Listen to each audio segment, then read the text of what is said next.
अस्सलाम वालेकुम जी।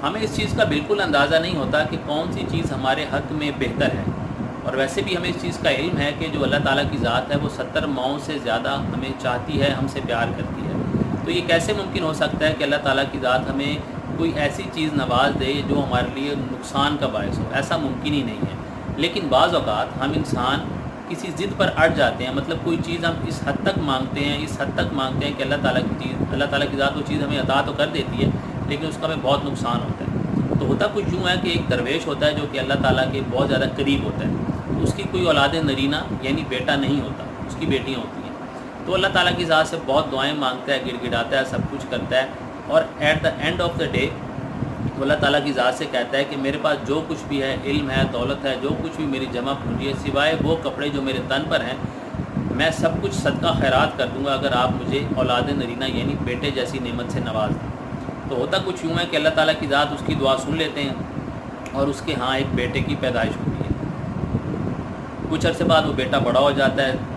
आहिस्ता आहिस्ता जवान हो जाता है। तो एक शख्स कहता है जो उसका मोहल्लेदार होता है, वो कहता है कि मैं कहीं बाहर चला जाता हूँ किसी और मुल्क में, और जब मैं वापस आता हूँ तो मैं पता करता हूँ कि यार वो फ़लाँ दरवेश था, वो किधर गया। तो वो कहते हैं कि वो दरवेश तो कैद हो चुका है, उसको जेल में बंद कर दिया गया। उसको बड़ी हैरानगी होती है, तजस्सुस होता है कि वो तो इंतहाई नेक और शरीफ इंसान था, उसने ऐसा क्या कर दिया कि वो कैद हो गया और उसमें जेल में उसको बंद कर दिया। वो जो बाकी मोहल्लेदार होते हैं वो उसे बताते हैं कि असल में हुआ ये है कि वो जो उसका बेटा था उसने किसी को मार दिया यानी कत्ल कर दिया, और कत्ल करने के बाद वो बेटा खुद भाग गया, रूपोश हो गया, कहीं जाके छुप गया। तो जो पुलिस है उसने आके उसके बाप को उठा लिया, और वो अब उसका जो बाप है वो कैदो बंद की ज़िंदगी गुजार रहा है, मतलब जेल में।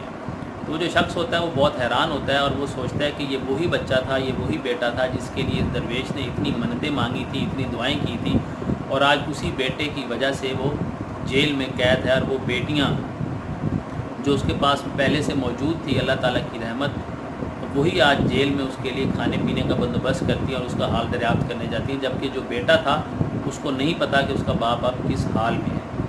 तो हकीकत ये है कि जो चीज़ अल्लाह ताला की ज़ात ने हमें अता कर दी है, जो नेमत हमारे पास मौजूद है, हमें उसके लिए शुक्र अदा करना चाहिए, और हमेशा दुआ ये करनी चाहिए कि हमें अल्लाह ताला की ज़ात वो चीज़ अता करे जो कि हमारे हक़ में बेहतर है, क्योंकि अल्लाह ताला की ज़ात बेहतर जानती है कि हमारे लिए क्या चीज़ बेहतर है। Thank you so much.